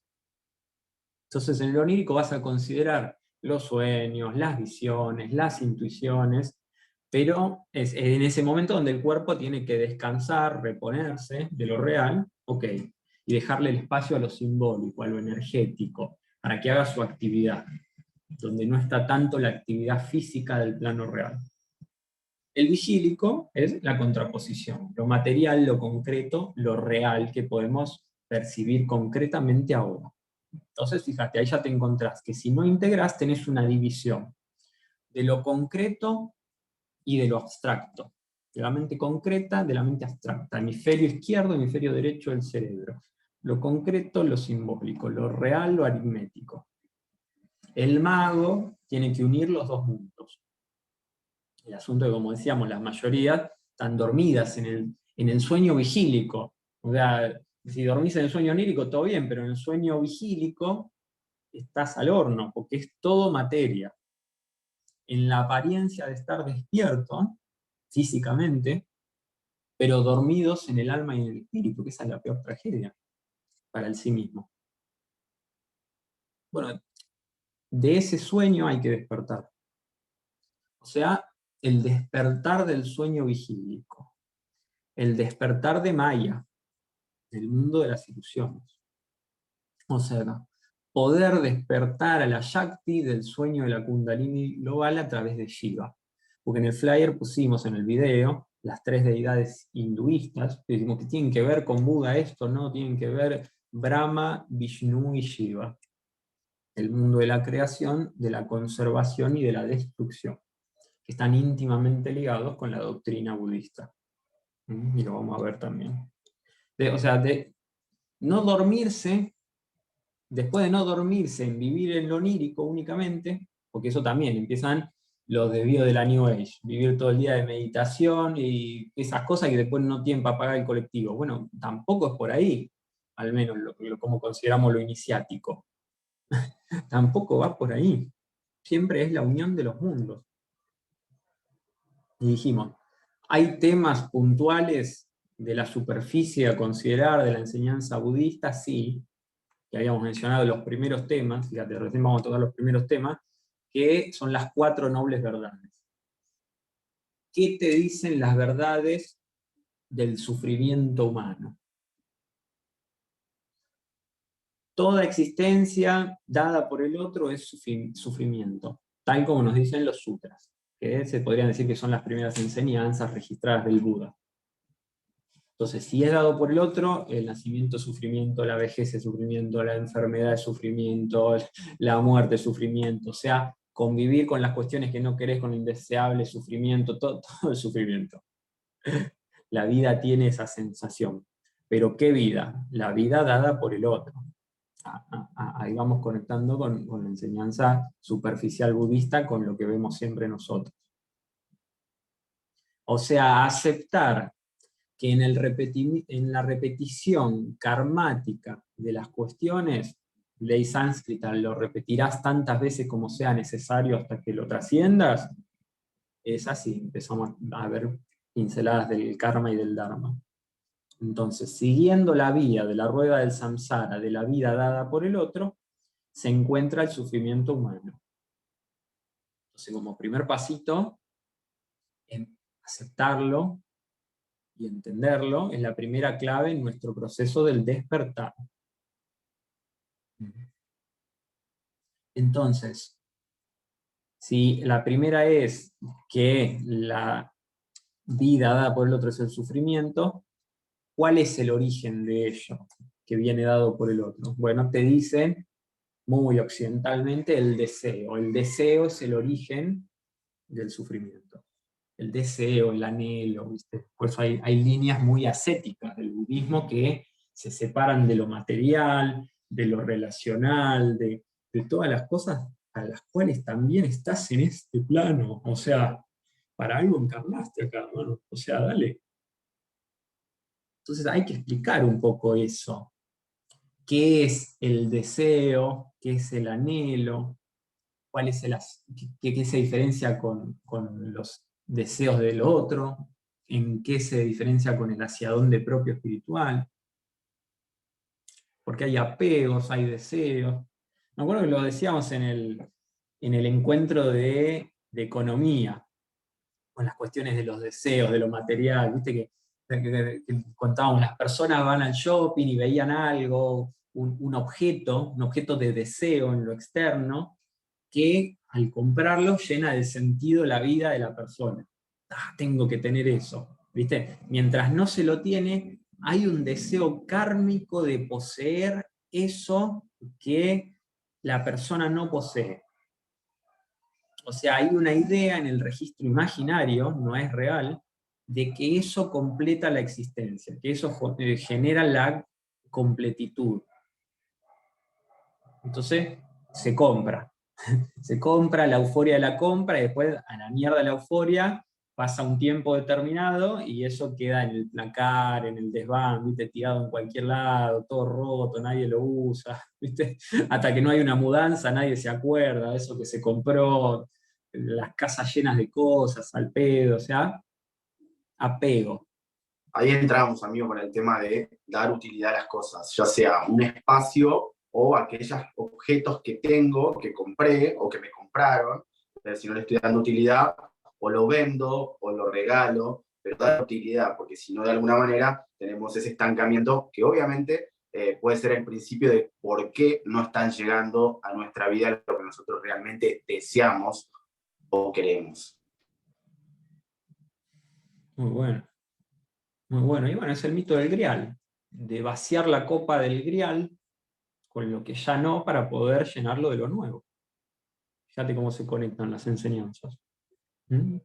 Es un buen ejercicio desde lo real, de lo práctico. ¿Viste? Al menos una vez al año, ver la ropa que usaste, las cosas que tenés en el placar, y dale, si no lo usaste, regalalo, tiralo, vendelo, hacé algo, dale función al menos.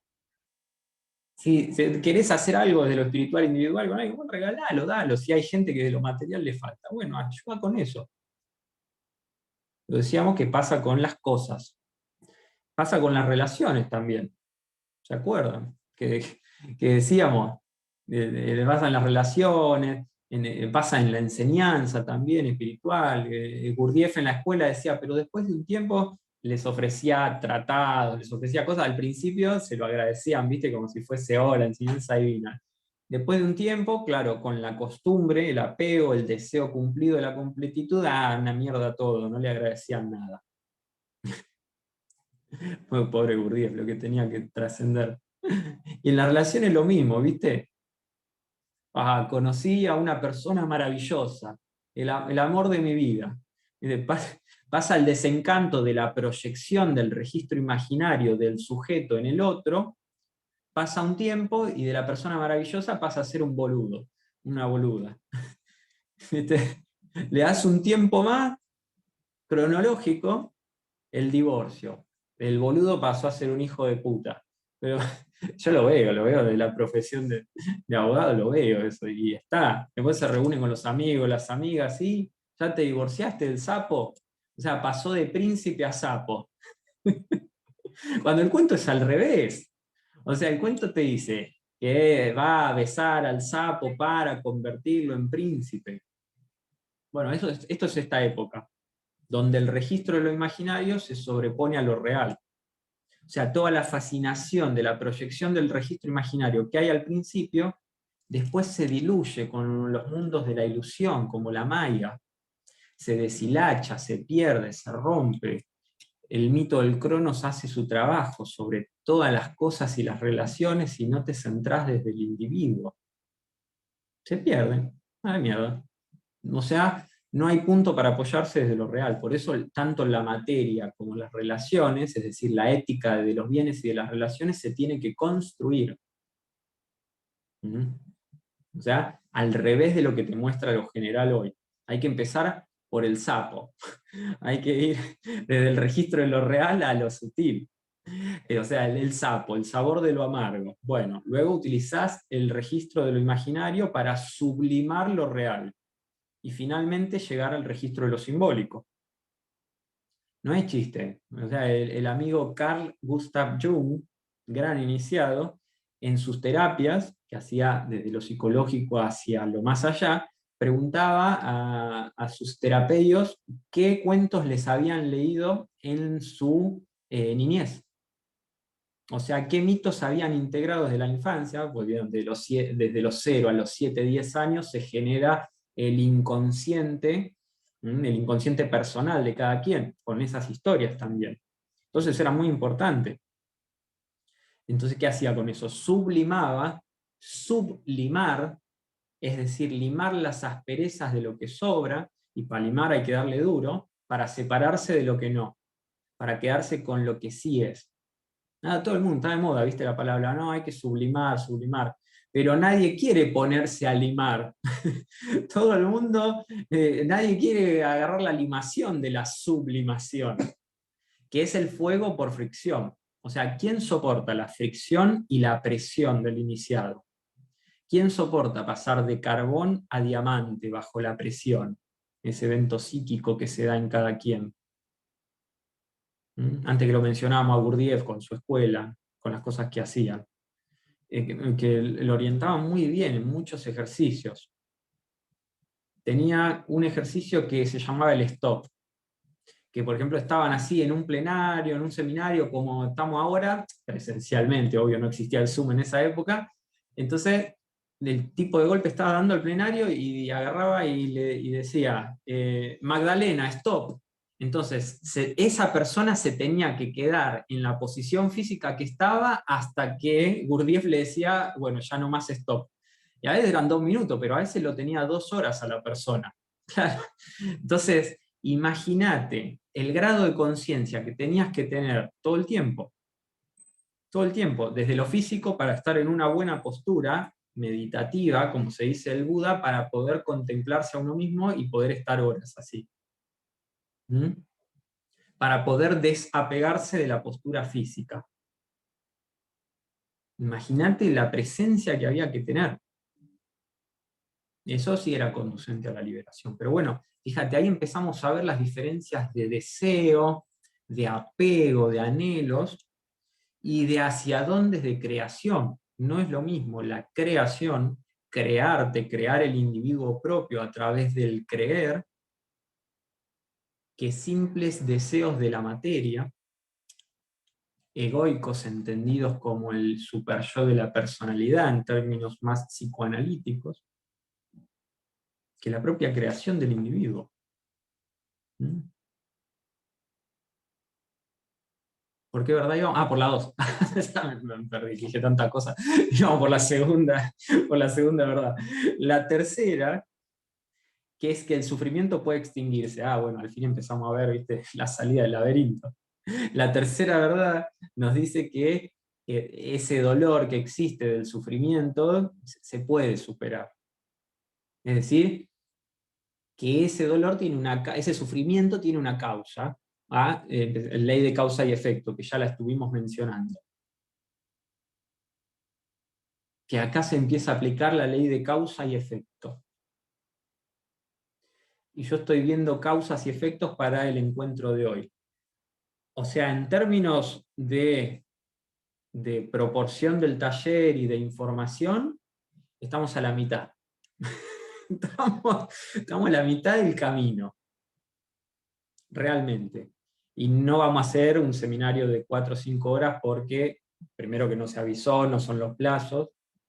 Así que si los chicos están de acuerdo, y también la gente, si les interesa el tema, hoy podemos llegar hasta cierto punto, así también hacemos el trabajo práctico. Propongo terminar ahora con las 4 verdades y pasar al trabajo práctico, y después ver todos los temas en un próximo encuentro que nos quedan para el mes que viene, cuando lo vayamos a hacer. Porque realmente queda mucho para ver, ¿eh? Nos queda ver la Biblia, nos queda ver karma y dharma, nos queda ver ley de causa y efecto, nos queda ver Brahma, Vishnu y Shiva, nos queda ver el bardo todo, y nos falta ver toda la arista originaria del Vajrayana. O sea, creo que podemos estar 3 días acá. Así que, si todos están de acuerdo, Sí, tal hacemos cual. eso. ¿Eh? Amigo, Si totalmente está de acuerdo. interesante el tema, vamos más Creo que allá. sí. Vamos Vamos más más allá allá. y hacemos otro. Subimos la apuesta. Dale. Otro u otro. Lo Totalmente iremos de viendo Otro u en otro. reuniones. Más allá del Buda. Ahí está, ya tenemos el título del próximo encuentro. Más allá del Buda, porque tuvimos que hacer uno más. Dale. Buenísimo, me encanta. Me encanta, dale. Dale, hagamos la consideración de estas 2 de las 4 verdades que nos quedan. Vamos al trabajo meditativo, obviamente, que en el tema del budismo vamos a hacer meditación, y ahí damos por concluido el encuentro de hoy hasta el próximo encuentro. Buenísimo, entonces, ley de causa y efecto, que va a ir dentro de una de las funciones para superar el sufrimiento en lo humano según teoría y práctica budista, lo explicamos con el manejo del tiempo en el próximo encuentro. ¿Okay? Lo ubicamos como enseñanza de causa y efecto, Dharma y Karma, que también estaban preguntando significado de Dharma y Karma, o sea, significado originario, y lo unimos con eso. ¿Vale? Porque mencionamos, y esto sí lo quiero mencionar hoy, que es el camino de las 8 subverdades o de las 8 aristas, el óctuple camino que está dentro de las 4 verdades. ¿Dale? Porque se te propone desde el budismo, para también extinguir la causa del sufrimiento, hay que practicar el noble camino óctuple. El viaje interior del noble camino óctuple que se tiene que manifestar en lo externo. Las 8 partes del camino óctuple se manifiestan en 3 pilares: la conducta correcta, la disciplina mental y la sabiduría. Son 2 términos que ya conocemos y ya hemos estado viendo con otras enseñanzas. O sea, ¿qué es la conducta correcta? ¿Qué es el pilar de la conducta correcta? El hacer en coherencia. ¿Cuál es la disciplina mental? Bueno, nos remitimos a todo el encuentro anterior que vimos de la ciencia y la mente. La mens sana, la mente dirigida, la mente propia. ¿Y qué habíamos dicho de la sabiduría también? que es aprender el conocimiento en práctica de la experiencia para llegar a la sabiduría. Todas cuestiones que ya vimos y que ahora desde otra arista las empezamos a considerar. Y el camino óctuple nos va a plantear las siguientes cuestiones, que se las comento y las profundizamos en unos minutos. El entendimiento correcto, el pensamiento correcto, el discurso correcto, es decir, la palabra recta, la acción correcta, los medios de vida correctos, el esfuerzo correcto, la atención correcta y la concentración correcta. O sea, y son dos términos que ya conocen, o por lo menos la mayoría de los que están en esta sala, quizás no con esa etimología, pero vos decís, el entendimiento correcto, la aprehensión del conocimiento y el entender de la malla de realidad externa me muestra hacia lo interno. Es empezar a entender las cosas. Quizás suena muy taxativo cómo le ponen correcto. ¿Quién te puede decir qué es correcto o no en cada arista de tu vida? Bueno, nadie dijo que el budismo fuera perfecto, ¿no? Pero vamos a tomarlo igual. El pensamiento correcto, la mens sana, la capacidad de tener una mente fluida dirigida a tu creación, sin los fantasmas y el sufrimiento de la repetición karmática. El discurso correcto, o sea, el decir, ya ni siquiera tengo que decir lo que significa la palabra en este tipo de encuentros. La palabra recta, la palabra con coherencia. Yo anudaría la palabra recta, porque hay alineación de la coherencia en los 4 planos sutiles. O sea, una palabra honorífica. Un paso más, acción correcta. O sea, lo entendí, lo pensé, lo puse en discurso y lo hago ahora, en coherencia, obviamente. Medios de vida correctos no pasa por una moralidad o no en mi entendimiento, sino de la propia moralidad en lo que vos vas a hacer de tu actividad, de tu hacer en tu vida, para llegar a tus hacia dónde. O sea, los por dónde, se podrían decir. ¿Cuáles van a ser los por dónde, los cómo de tu vida para llegar al nirvana, en términos súper elevados budistas? Y también lo que dijimos antes, tener un bienestar más o menos correcto, una vida digna en lo material, ni en un polo ni en el otro. Medios de vida correctos. Esfuerzo correcto, lo asumimos a la voluntad, a la capacidad de poner la energía en acción, en la materialización de tu hacia dónde, para llegar al nirvana budista. Y quizás no es la palabra más feliz, esfuerzo, porque en general no es por sí por la palabra, sino por el significado con que, al menos en Occidente, la tenemos anudada a esfuerzo, es como sacrificio, sufrimiento, dolor, sangre, sudor y lágrima, ¿viste? Para conseguir las cosas, como se era en anteriores generaciones. Bueno, voluntad correcta, energía correcta. Y después la concentración correcta, es decir, estar concéntricamente en el propio universo, situado en el medio del propio mandala, situado en la quinta esencia, y poniendo el foco de la atención en lo que sí hay que poner y lo que no hay que poner. Entonces, queda abierta la pregunta, ¿Buda era budista? Creo que ya se está respondiendo, bastante bien.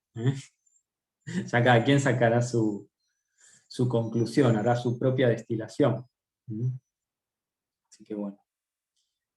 Vamos al trabajo práctico. Vamos a la meditación.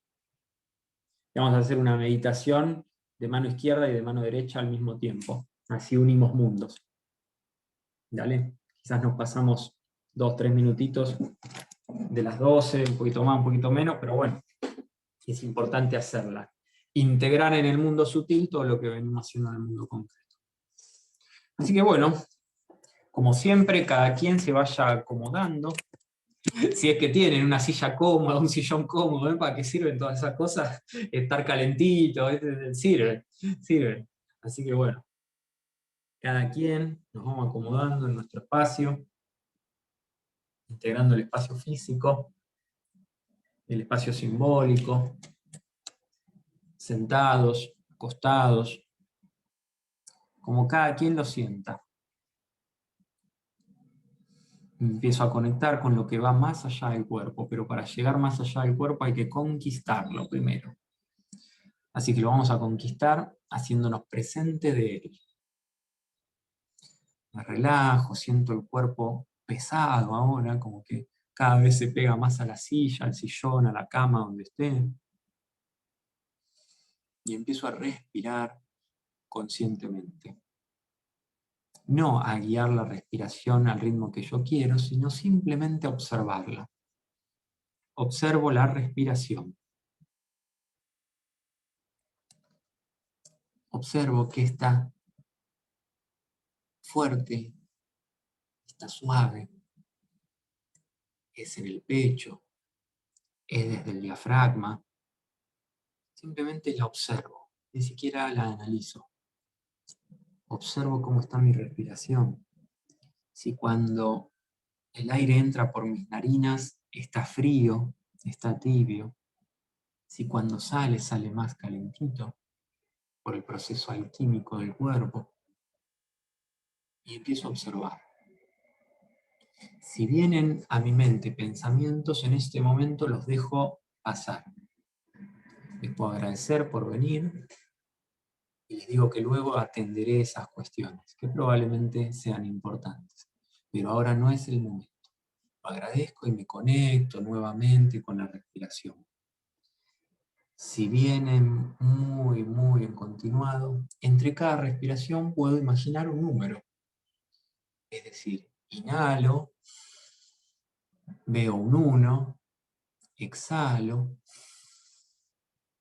veo un 2, inhalo, veo un 3, exhalo, veo un 4, así voy a enfocar en los números, hasta que probablemente me pierda en la cuenta y ya esté conectado con el mundo sutil, cada quien a su ritmo. Cuando van integrando la observación de la respiración, vamos a conquistar el cuerpo con observación. Es decir, empiezo a sentir y visualizar mis pies, la planta de los pies, si están apoyados, si están suspendidos, si están abrigados, si hay una brisa que recorre sobre ellos, si están apretados, si están livianos.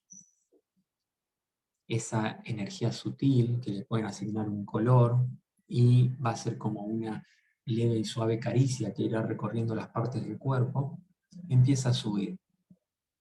Desde la planta de los pies va subiendo por la yema de los dedos, mueve los dedos, va pasando por el empeine del pie, lo cubre todo y sube hacia los tobillos, que los relaja y genera un torbellino de energía, un círculo concéntrico que sube y va por las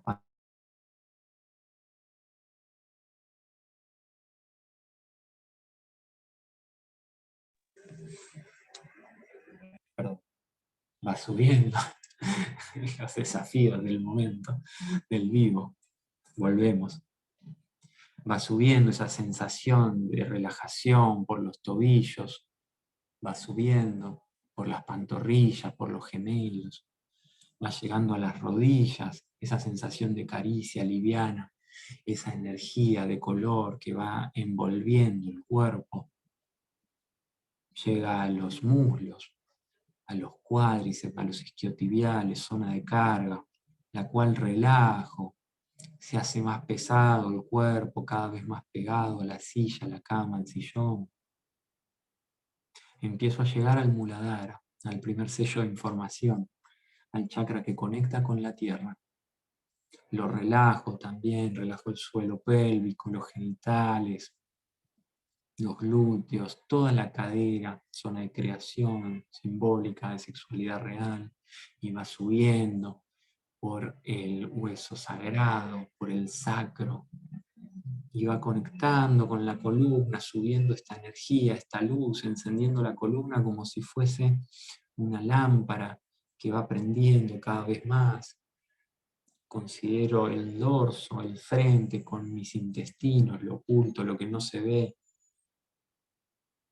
Sube relajando los pulmones, el corazón, y toda esta energía va ocupando el torso hasta que llega al pecho, llega a los hombros, por detrás a los trapecios, que relajo por si tienen tensión, y eso se va llevando a los brazos, a los codos, los antebrazos, las manos, las palmas de las manos, los dedos, las yemas. Siento esa energía y esa leve sensación de energía extendiéndose del cuerpo más allá de los dedos, más allá de las yemas. El campo áurico se extiende. Mi energía áurica crece.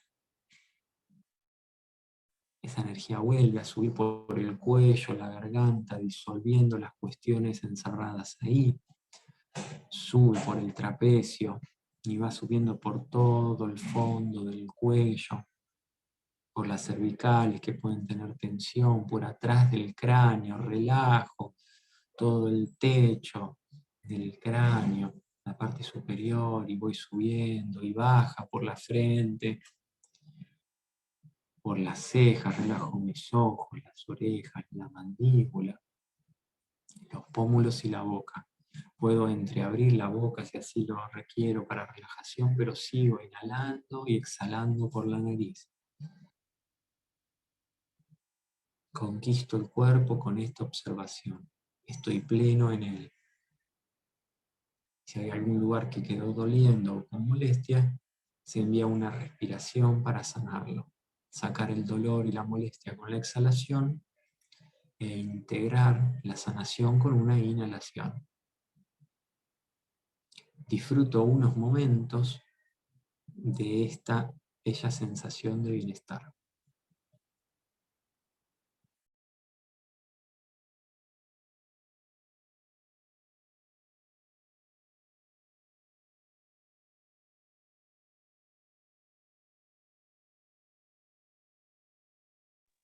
Ahora que estoy en el cuerpo y dejo pasar los pensamientos, voy a hacer un viaje sutil.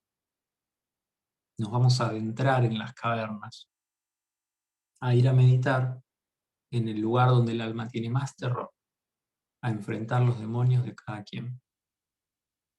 Así que sería conducente imaginar en la previa de una montaña, imagínense las montañas del Tíbet, de Mongolia, desérticas, con grandes picos, pero desérticos, donde a lo lejos veo un ingreso a la montaña, que me lleva a lo profundo de la misma, oscura, fría, donde empiezo a sentir temor. Se siente que de fondo hay algo que mi alma teme. Cada vez se pone más oscuro, más profundo. Voy descendiendo en esta catábasis con mis armas en la mano, con el propio escudo de cada quien y con su espada. Es decir, con lo que ganaron en vida, con sus virtudes, con sus más allá, con sus triunfos. Esos serán sus puntos de apoyo en el combate mágico con esta deidad que habrá en el fondo de la caverna, que no será más que otra cosa que sus peores terrores, que los propios miedos. Así que cada quien, y para quien se anime, manifieste en visión y en sentir los peores terrores del alma que tenga, personificados en algo. Alguno verá una visión, una energía, un monstruo, una sensación, cada quien hará su camino. Quien no se atreva, no hay ningún problema. Puede continuar meditando en la caverna simplemente, que ya es un desafío importante. Pero quien se atreva va a llegar a lo más profundo de la caverna y se lo va a encontrar. Y es parte del ejercicio imaginar, aunque duela, cuáles son las cuestiones que más terror le tienen en su propia alma. Escenas de dolor, pérdidas de un ser querido, miedos en el futuro, tormentas del pasado. Aquí la cuestión de cada quien a sentir, percibir y vivir. Pueden ser unas imágenes o escenas de la vida, cada uno que lo imagine. Esto es para trascenderlo, no tengan miedo. Es un monstruo que aparece, es un demonio, pero que van a superar. Lo enfrentan, lo viven, hagan la exudación de cada quien, es decir, de sacar el demonio del cuerpo, porque esto es la conquista del cuerpo. Así que los invito a enfrentar a este demonio con las armas en la mano que ya ganaron. Imagínense rodeados de un color, de una energía de poder, de una virtud fuerte que tengan ustedes, y se enfrentarán y pondrán la palabra de poder ahí, cada quien la suya. Ya no más, a partir de ahora no, te trasciendo, decreto que te supero, voy más allá de lo dado, supero esa memoria, ya no le tengo miedo a este futuro. Lo enfrentan. Ese demonio ya no es más su carcelero. Con valor, con coraje, con fuerza, con fe y voluntad, como hemos visto en encuentros anteriores, le dan respuesta con lo ganado. Es un combate simbólico, mágico, pero real. Denle respuesta. Sientan el esfuerzo, acá sí, de superar esto, de ir más allá. Siéntanlo, vívanlo y supérenlo. Cada quien va más allá de esa imagen a su forma. Alguno le pasará por encima, otro la disolverá, otro lo enfrentará con la espada y el escudo. Cada quien a su forma. Vivan eso, siéntanlo, vívanlo y víbrenlo. Cada quien pondrá su palabra, su pensar, su sentir y su acción de poder. Poco a poco se va disolviendo ese demonio, ese monstruo, esa imagen. La caverna, que antes estaba helada, se empieza a poner un poco más cálida. Empiezan a sentir luz y presencia propia. Su energía, su luz, se empieza a manifestar. La caverna se empieza a llenar de ello. Y van ascendiendo. Poco a poco, por el centro de esa caverna, van subiendo hacia el tope de la montaña, hacia la cima. La luz es cada vez más fuerte, que llega a un punto que no se puede ver nada. Así como antes fue la oscuridad total, ahora la luz es total y no se puede ver nada. Cada uno le pondrá un color, el blanco, el que quieran, pero no se ve nada. Y hay una fuerte presencia de apegos, de deseos, de cosas materiales, de círculos familiares, de conquistas logradas.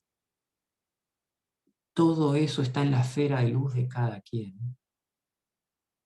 Y también se van a tener que liberar de eso. Porque el liberado en vida va a tener que superar la esfera de sombra y la esfera de luz. La mano izquierda en el fondo de la caverna y la mano derecha representada por esta luz total. Porque para ver más allá no hay que estar ciego por la luz de la creación. Entonces, para superar esta luz enceguecedora, voy a dar agradecimiento con el recuerdo de lo agradable a todas estas cuestiones que no me permiten ver. Cuestiones que podría pensar que son entre comillas buenas, pero que generan apego también.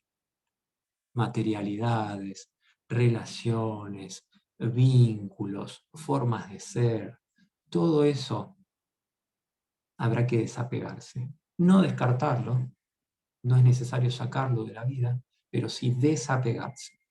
Agradecerlo, tenerlo presente, utilizarlo como referente valorizador y ponerlo a favor. Destilar la esencia de eso y soltar. Soltar. Y este soltar será agradeciendo, pero en un acto bien acuariano, saltar de la cima de la montaña para que venga la alfombra mágica. ¿Puede aparecer el miedo? Sí, pero si no salto, la alfombra mágica no va a venir. Así que cada quien a su tiempo, y cuando se anime, va a saltar, se va a desapegar simbólicamente de esas cuestiones, y cuando salte va a recibir la alfombra mágica. Y va a ver desde lo elevado el fondo de la caverna, habiendo ganado ese combate, y la cima de la montaña, pero ya no ciego, obnubilado por la luz blanca, sino con claridad, sobrevolando como hace el águila, lo dado por el otro. Porque acuérdense que en un día claro se ve hasta la eternidad.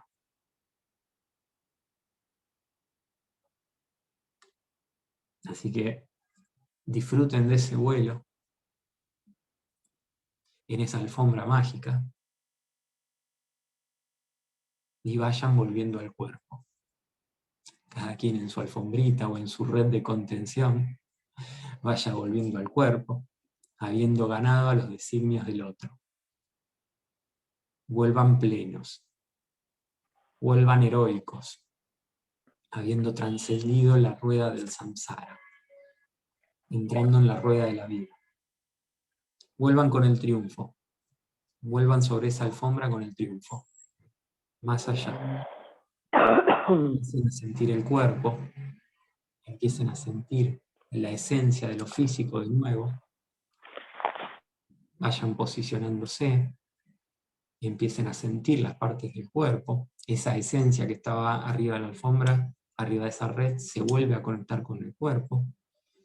Empiecen a moverse, quédense con la sensación de triunfo, de liberación, de presencia, de haber ido más allá, y se conectan con el cuerpo. Limpien las emociones, suelten y libérense. Ahora se conectan con la presencia de ustedes. Muevan un poco el cuerpo para quien todavía no se movió, el brazo, las manos, los pies, vuelvan a conectarse. Relajen los hombros, el cuello. Y lo último que vuelve es abrir los ojos para conectar con el plano real, desde lo simbólico que se ha triunfado.